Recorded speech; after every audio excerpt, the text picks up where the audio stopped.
నేను హిమాయత్ నగర్‌లో ఉన్నప్పుడు మా బిల్డర్ ఒకతను చార్ట్ అకౌంటెంట్ అబ్బాయి హ్మ్. ఉండేవాడు.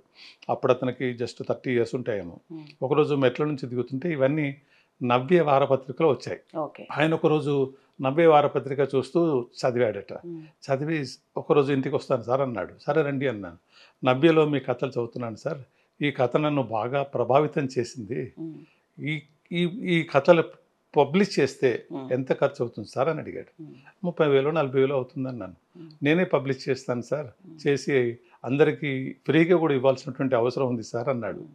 అంటే ఒక 30 సంవత్సరాల యంగ్‌స్టర్ ఆయన మీద ఈ కథ కదిలిపోయారు. ఇంత ప్రభావం చూపించిందా అని చెప్పేసి ఎక్కడో నాకు టచ్ అయ్యి అనిపించింది. ఉంటది. ఆ! ఖచ్చితంగా. ఎక్కడో టచ్ అయ్యి టచ్ ఉంటది అయింది. సార్. అంటే ఒక చనిపోయిన వ్యక్తి ఇంటికి వెళ్ళడం ఎందుకు అవసరము?